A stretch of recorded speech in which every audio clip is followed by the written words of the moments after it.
Jerry Cartinella, and I'm delighted to serve as your president this year for the Reno Sparks Association of REALTORS. And it's now my pleasure. Mark Lesswing is the Senior Vice President and Chief Technology Officer for the National Association of REALTORS. He holds a Bachelor of Science degree in Industrial Engineering from Lee University. He started programming robots right out of college, and Mark has actually spent time in Europe setting up operations for vendors. He is listed in the International and National Who's Who Executive and Professionals. Mark lives in Chicago with his wife, Susanna, and their 3 children. Please join me in welcoming Mark Lesswing.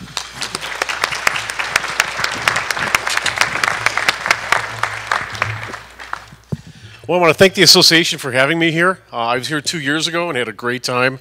It's been fantastic so far. I'll tell you, it's really good to see the showing that you have here, and thank you to the vendors for coming out and supporting the great event. I'm going to talk about technology today, but probably in a little bit of an unusual way. I believe that technology is half philosophy, and if you have the head right, the rest comes out from there. Okay, so introductions. I work at NAR. I have no committees.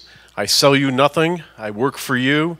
I don't make any rules. I don't do anything like that. I'm actually at your disposal at any time. Anybody that knows me knows I actually answer my own phone. I answer my own emails. So feel free at any time to drop me a note. I'll be around this afternoon if you just want to talk about technology things. And remember, I'm here. I'm your staff. First thing I want to talk about is change. Change is always upon us, and actually it happens faster as time goes on. But I want to say a few notes about change and how it relates to technology.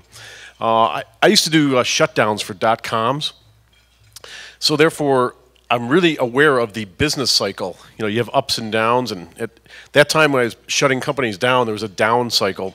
So you have this up and down. All businesses have up and downs, as we all know.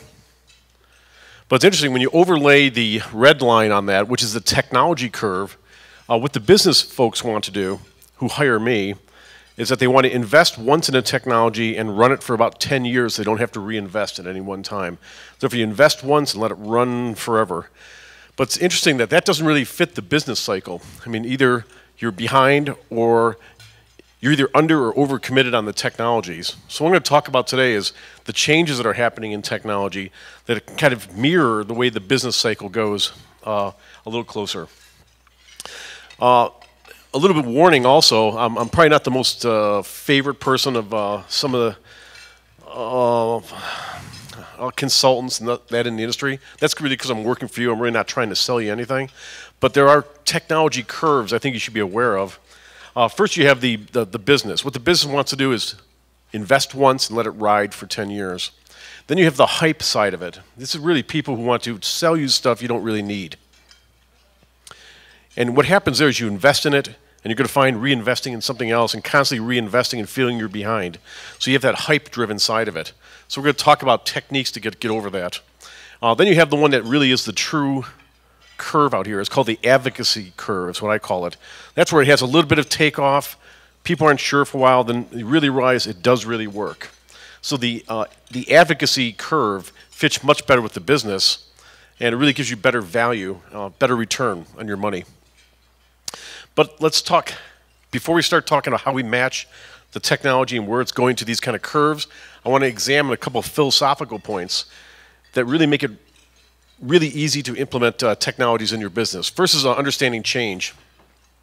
Of course, you have the academics, the ivory towers, that talk about change. They make a living about talking about change. They throw a lot of diagrams like this out there, which are really good, but I don't read a lot of that material. It's pretty heavy. I'm more of a practical person, person of the street. Therefore, I have real simple rules about dealing with change. First of all, as shifts happen here, you have to remember nothing is new. There's really nothing new in technology since the invention of 0 and 1.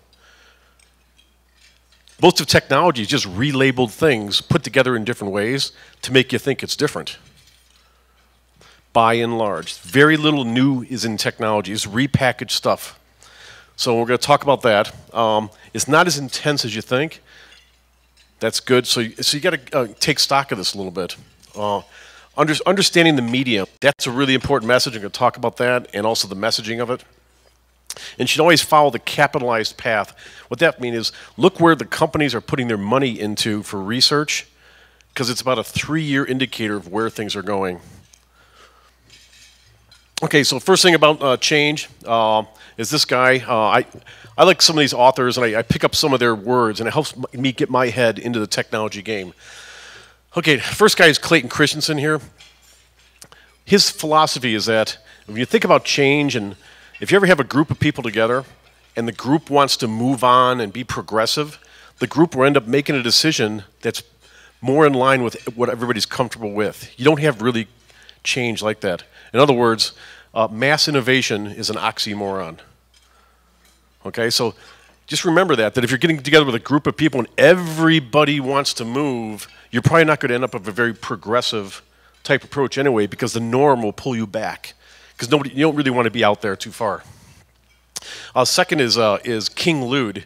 King Lude led a revolution about 1812. It was overshadowed by our own War of 1812. But the concept here was, boy, there's new stuff coming here. We better shut this stuff down. In other words, he led a revolution here to break all the looms in England, because the new high-speed looms were coming, and that would put all the weavers out of business. Therefore, Luddites are people who actually fear technology, and they fear it and therefore try to stop it. It's a really difficult thing to do. You can't really stop change. Then you have this guy. This guy's still alive, Max Moore. It talks about transhumanism. Transhumanism is the thought that technology can be put together with what you do every day to make your life better. So therefore, I'm more of a transhuman than a Luddite. You'll find people in this technology world of all kinds here. You'll find Luddites because you'll know them when they start talking. So, and then there's two forms of this that go further. Then you have on the two further extremes. It's like dealing with the red and blue states, and you have the further extremes on each side of those two things. Then you have the Neo-Luddites. Neo-Luddites would be people who fear technology, like the Unabomber. You know, they get a shack somewhere, and they really against technology for technology's sake. And on the other side, the takeoff on transhumanism is actually technophiles or posthumanism, which is you'll be displaced by technology. Those are the two fringe elements of this whole concept of adopting to change. So on that whole scale of 4 elements, I'm more of a transhuman. I'm not a technophile. I don't think it's going to replace all humans at all. And I'm certainly not a Luddite or a Neo-Luddite. So if we sum all that up and come out of the deep thinking a little bit, one of my favorite people out here, I don't know if anybody's as old as I am, but there's a guy named The Amazing Randy. He used to be on TV debunking mystics and people could bend forks. This is way back when Merv Griffin and all that Mike Douglas show. You have to be pretty old to remember those. Okay. Anyways, but he had a great saying here, and the concept is why do these mystics work and why does magic work? Okay, he's a magician. And it's because people want to believe what they want to believe, even in the face of overwhelming evidence to the contrary. Therefore, if you think things aren't going to change, you can always find a reason in your own head to make yourself believe it's not going to change.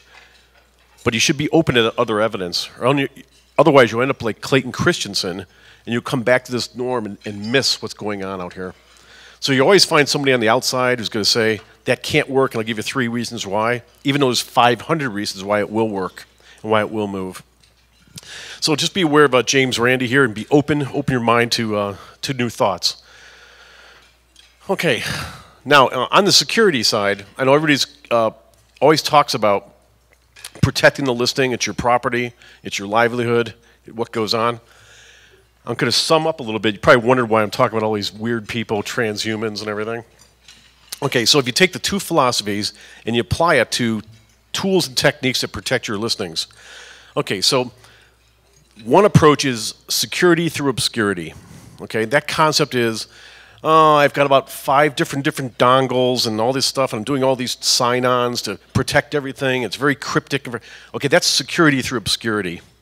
Okay, believe it or not, that's more of a Luddite type of thought. It's so obscure, Nobody will ever get to that. And a transhuman thought is more like security by design. In other words, if you don't really want the information to get out, don't put it out. I mean, the most secure listings out here from theft on the internet are those listings that never make the internet. I'm not suggesting you do that, but that's more of a transhuman way to get security. You only put the things out there that you want to get out, versus making it so complex nobody can get in. Because the more complex you make it, the more complex you're making it for the consumers, your customers. Okay, so then we get down to the policy side of it. I'm not on the policy side. I serve as backup for some committees. But there's kind of two ways to think about this. As people are kind of, you think, encroaching in on your business, you can defend the island at all costs, and you make a lot of rules about it and really hunker in there and make it very difficult. And we're going to talk about that in a minute. Another way to look at it is open your mind a little bit, because there's really nothing to fear but what you've actually made up yourself. Kind of goes back to that amazing Randy type thought. Okay, that is an introduction. Kind of a snoozer here. I do have a couple slides coming up here in a very Lawrence Yun type way, so I'll keep it interesting with some charts. Okay, if you're going to be adopting technology, a couple people to think about here. Number one, we called it in the States back in the 50s, keep up with the Joneses, but actually the original word was called nowness. It's a Harold Innis word. In other words, you buy technology because you think you're behind. And therefore you keep buying, you keep buying, keep buying, keep buying. And it kind of goes to those technology trends I talked about before. So beware of that. Don't fall into nowness. This guy was a contemporary of Harold Innis. But it was more in the 60s. It started to push out a little bit into 60 minutes. But he had some great words out here. The medium, the message, and the user is the context. You throw that around at a cocktail party, you think you're pretty deep. But let me parse that out for you. Okay, he actually defined the internet back in the 60s before he knew the internet was there. The medium is the message. Okay, so the first part of that. The internet is out there because the internet can link to things. Therefore, if the internet is the medium, the message is about linking to things. That's what users want to do. They want to search for things on their own. That's a basic tenet of the internet. It's really hard to control that and stop it. Therefore, you have to adjust to it. You have to move along with that and understand what's going on there. Second part, the user's the context. The users will use websites if the website is not about you personally. It has to be about them. You see, you're putting the website out to aid them, not to advertise yourself. It seems self-defeating that you're putting money into things that aren't like you, because the reaction would be that it's supposed to be about you. But you have to be very wary of that. And nobody's ever debunked this tenet of the internet from Marshall McLuhan. So it's a very good thing to remember. I believe these slides will be up on the website. It's very simple. I actually have them on little card decks I use sometimes as cheat sheets, just to remind myself as to why I do what I do. This guy is still alive. He's the less is more guy. Edward Tufte. Fantastic books. And they're really usually thin. It's about design. He's a less is more person. He actually designed one of his, he's getting up there in age, but one of his last things, he worked on the recovery.gov site. So if you look at the recovery.gov site as to how that information is displayed, it looks like a lot of white space, because he's but less is more, but there's a tremendous amount of information in how the information is displayed. Therefore, very much understands the concept of Marshall McLuhan. Okay, another dead guy here. If you don't start, it's really expensive to start using technology. If you started on the wrong path, it's very expensive to stop. So the first law of physics still applies. This is my favorite slide of all my dead guys. It's not because I love saying the word Jean Petit-Say, but it does sound pretty impressive. Napoleonic War type person. Okay, the value of something that you're putting into your business has nothing to do with how much somebody put into it. It's how much it's used. So if somebody says, man, you've got to have this tool. Don't you realize we put $8 million of research behind this tool?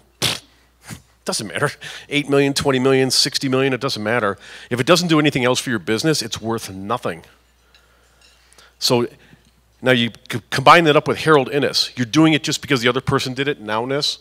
You got to be wary of all these things out here. But I love Jean-Baptiste for saying that. So I am never impressed by tools when people try to tell me how much money they put into it, because it doesn't matter if it's not working for their business.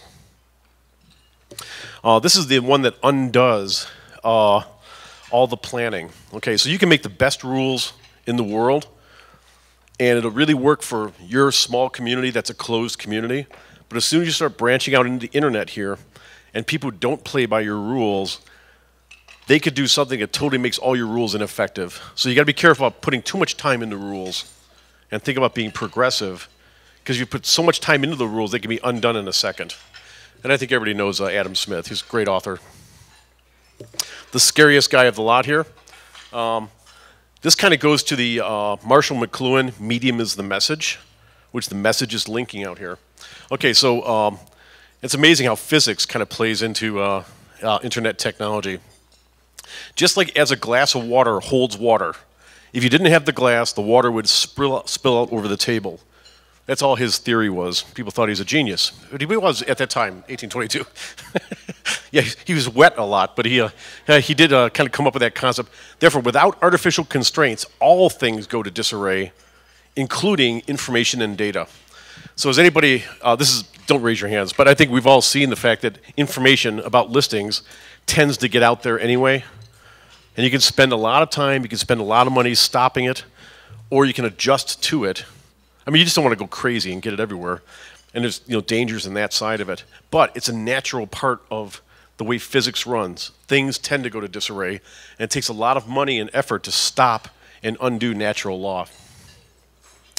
Therefore, as you put things into your shop, you have to make sure that you don't want to spend a zillion dollars up front. You want to do it piece at a time, because some things won't work for you.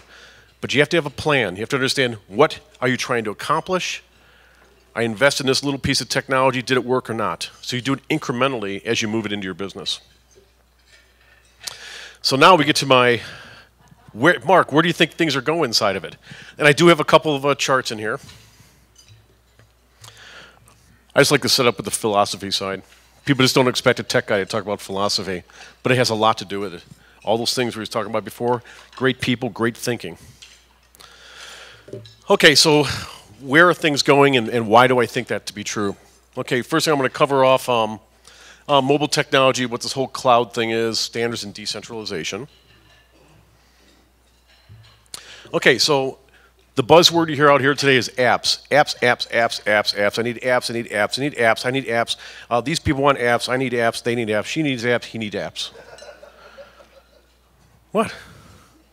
Don't you hear that? I mean, it's the word, right? Okay, so apps are big. I got that. That's where they are now. But let's talk where this whole app thing is going.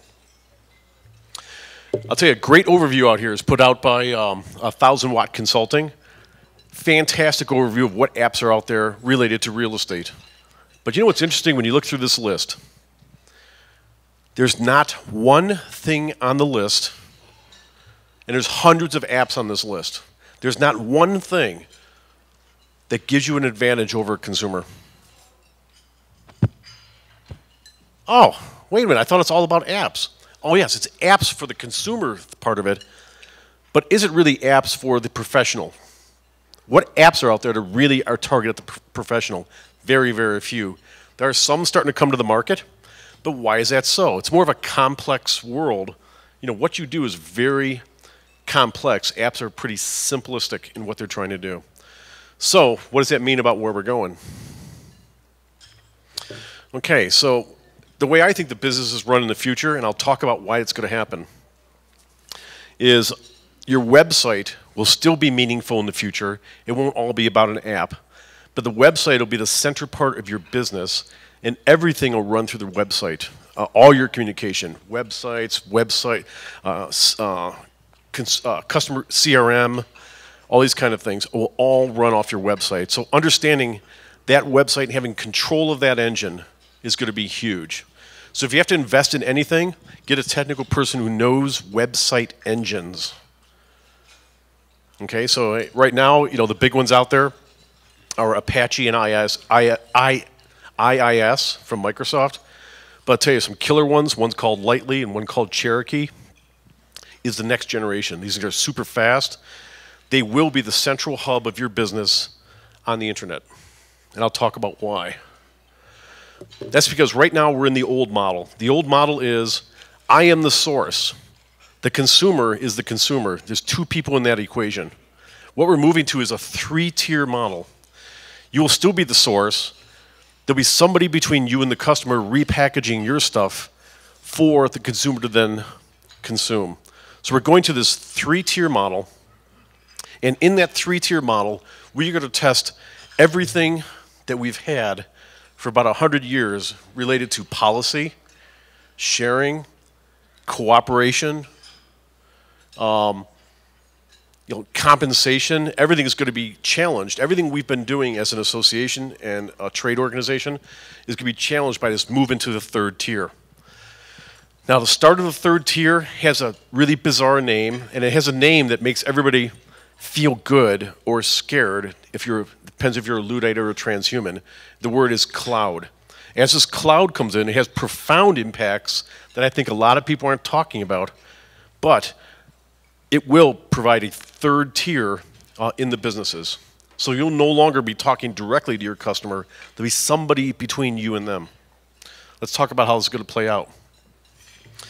Okay, so in this new world, operating systems won't matter anymore. Hey, you could be a Windows 7 fan. You could be an OS X fan. I happen to be a Linux fan. It won't matter. So operating systems will become irrelevant. Devices are going to be irrelevant. So it won't matter if, somebody's got an iPhone and I got an iPhone 3. I got my Android or my Galaxy. Those things won't matter anymore. All that's going to get wiped out as well when this new model comes. That's number 2. Number 3, you won't have to install anything. This is really interesting, but it's a big challenge because people install things today in their businesses, your brokerages, and it's an asset base for you. So when you decide to move on or sell your company or do whatever, part of all that technology investment is one of your assets. In the future, you won't have that asset. This is a profound effect on the way the business is run. So the asset base of many corporations are going to be challenged by this move. Okay, so let's talk about the buzzwords. All these are synonymous. So if you talk to people and you want to start exploring the world of where this technology is moving to and why the business is moving to a 3rd model, you're going to hear one of these 3 words: cloud computing, software as a service, or virtualization. For all intents and purposes, they are the same. Okay? Software as a service is the most accurate one that I hang my hat on because it looks like a utility. Therefore, as your business needs resource, you pay for it. As it doesn't need it, you don't pay for it. It's like running the lights in your house. So computing technology will move up and down the same way utilities do. Instead of, it's $9.95 a month. Everybody's got that thing, right? It's going to move up and down. One month it'll be $2, next month $12, depending on how much you use it. So the whole internet will move to this variable type model. Everything will run in a browser. Everything will run in a browser. And I'll tell you why this has to happen. Very interesting here, just for the scientists, any scientists out there or avocational scientists, the Chrome OS is a very interesting approach to computing. But everything will run in a browser. Whole applications will run in a browser. You won't have those icons anymore. That's how you're going to get to device independence. So if everything runs in the browser, it won't matter that I run HP versus Dell. It will not matter. Okay, this is my tribute to Lawrence Yun. Lawrence Yun is our chief economist at NAR. I had to throw a slide in, otherwise it's just a bunch of dead guys. Okay, so this is actually the chart, and it's not my numbers. These come from ComScore. This is smartphones. Okay. Okay, so the one at the very top that falls off eventually, kind of run down there, that's what happened to BlackBerry over the last year. So its market share went from a totally dominant position into the 20s. And that's where it sits right now. Then you have see that flat line there? It's the second one out, it's the total flat line. I think is it red? Okay, that's Apple. That's the iPhone. People go, Lesswing, you're crazy again. Versus all these dead guys, and you're telling me the Apple thing is flat. I see people lining up around the thing every time they make it. They have a very loyal base. Apple people buy Apple products. In fact, a study came out today that the Apple brand itself, and this is a UK study, affects the same part of the brain that religion does. That's not a joke. That's not. You can look that one up. That one's on Slashdot today. But it's a very loyal base. But even with the change to Verizon, with the addition of the Verizon, which is the hit on the AT&T part of it, it only ticked up by 0.2%. Then you have this one that's climbing out of the basement, and it's shooting up there into the 30s. That's Android. So philosophically, you probably have the best device on the market, probably is the iPhone, but Android runs on about 40 different devices. So they have a different strategy. So it's interesting that if the world was going to be all about apps, you'd have to right now, because BlackBerry will make some kind of recovery. The other two I'm not going to worry about. That's Microsoft and Palm. I put Palm on there because if I had more time, I'd talk about it. I use this slide for multiple slideshows. Okay, so if you're going to do apps, you'd be thinking, you have to write 3 kinds of apps. I don't want all I want is an iPhone app for all my customers. Well, you know, if you look at the trend here, you're covering 1/4 of the consumers by doing that. Okay, so I'll do an Android app. Okay, so that's another. Now you have twice the money, and you've picked up part of the market. Then you have to do a BlackBerry app also, because that'll pick up the other. So you're buying 3 times everything. So, you know, when will the insanity stop? So if you're a business, I think a more sane way to look at the future. This is not today. This is actually 6 months, 8 months in the future. You have the rise of this thing called HTML5. It's not your grandfather's HTML. No, although my grandfather did not know HTML. That's a joke. That's tech. Tech jokes never really land, do they? I was hoping. Okay, HTML5 has embedded video and audio. It is more like what you would find in Flash, but it's built into every browser that's on the market now, and it's getting more compliant. So clearly by next year, HTML5 applications will be viable. A great demonstration of HTML5 is actually put out by Adobe. Hey, the Flash people. So they have their tool that can generate Flash or HTML5, and therefore your website becomes a movie. That is very interesting, very engaging from the consumer side of it. Therefore, it separates it from the app. The app is push a button, or shake it, right? Okay. HTML5 is different. It's very engaging. It's more like a movie, and the tools out there will make your website into a movie concept. So you want to start visualizing your business as a movie or a game. That's what HTML5 can do. So people discount it because it has the word HTML in it, but it's actually really different. CSS3 is the styling side of it. You're able to make it look like anything you want to. And the applications themselves will run in this language called JavaScript. And they run across all the browsers today. I only mentioned a couple of them there. I've got Chrome up there and Safari for the Apple people. And, but actually, they're all in there, and they all run this CSS3 and HTML5. So the future of the apps is actually browser-based and beyond these kind of technologies. Okay, next Lawrence Yun tribute slide has to do with browser dominance. And the reason why everybody ended up going to HTML5, because there's no clear market leader anymore. It used to be, hey, if you're not Internet Explorer, you know, they control the market. But they have some pressure here. You know, Internet Explorer is the top one. That's over the last 5, 6 years. It's amazing that its dominance in market share has really come down remarkably. And then the second one there is actually the Mozilla line, Firefox, which actually follows the curve of advocacy when I did my curves at the beginning.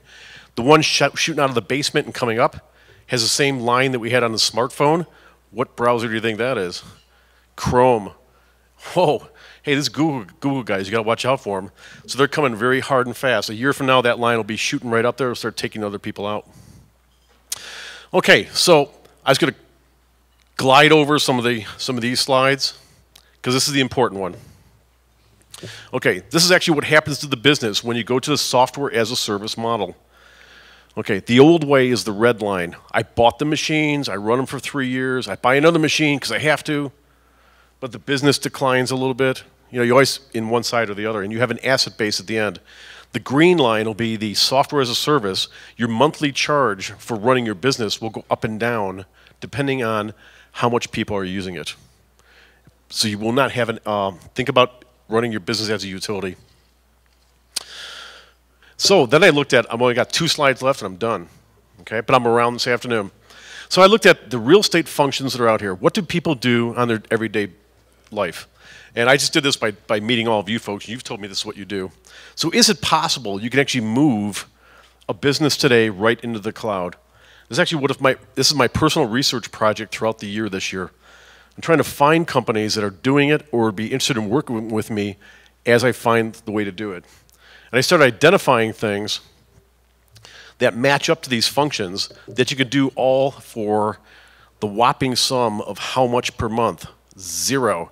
So my goal is it possible I could find tools that could really work a brokerage for $0 a month in technology cost?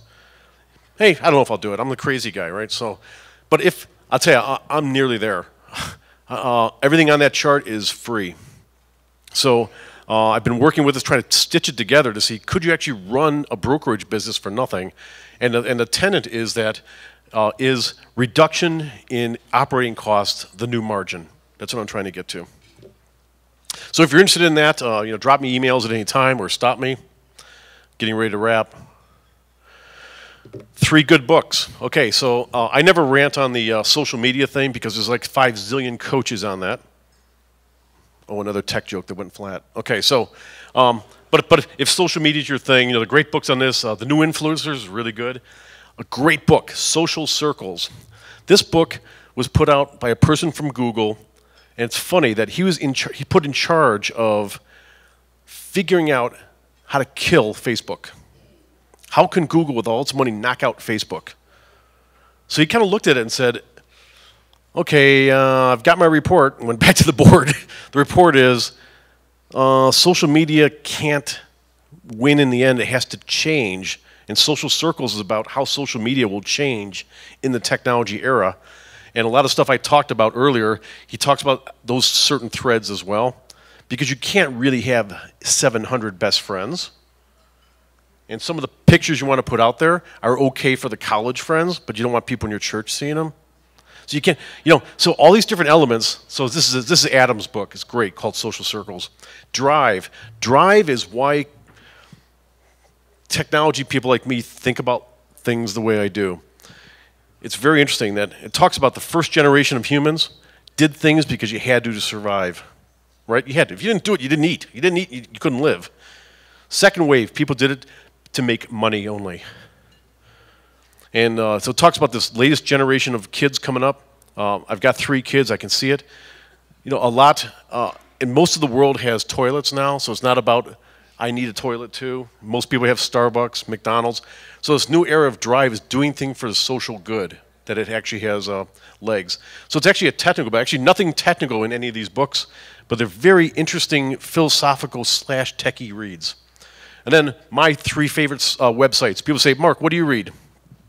Okay, to keep up on the latest things, like if anybody wants to look at this guy, this is actually a Made in America type tool. It's called the Motorola Zoom. It has Gorilla Glass on it. Gorilla Glass is the hardest glass known around. Actually, it's on all the iPhones also, made by Corning Glass. American technology all the way through, actually Made in America type tablets.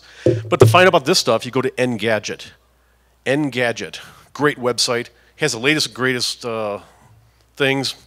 Number 2, Grok Law. Grok Law. If you ever want to know about patents, who's suing who, why, what can you do, what can't you do, what rights do you have to your medium online, what rights do you have, who can you sue, who's suing who, Grok Law. So it's actually about law in technology. Fantastic website. And the third one is Slashdot. Great story yesterday on Slashdot. As I bring it all the way around again to my opening slides, is about a 14-year-old kid was on Slashdot yesterday who mangled an arm in the UK, so he had it amputated and replaced it with a bionic hand, and through his brain and the sensors, can actually touch things and feel. And there's a demonstration of him tying his own shoes with an artificial hand. I thought it was, that's where Slashdot's at. It's like that transhumanism side and posthumanism side of where things are going philosophically. And I am around the rest of the afternoon. Yeah, I do answer my own email, mlesswing@realtors.org. You can call me also. I've got business cards. I work for you, so I'm not selling you anything. I have no program. There's nothing you have to join, nothing extra you have to do to use my services. And I'm seriously trying to get here to reduction in costs being the new margin in brokerage. That's what I'm dedicated to this year. Thank you for having me. Sorry it's rushed, but hope you had fun. Mark? Thank you very much. Ladies and gentlemen, please give me a round of applause for Mr. Mark Lesswing.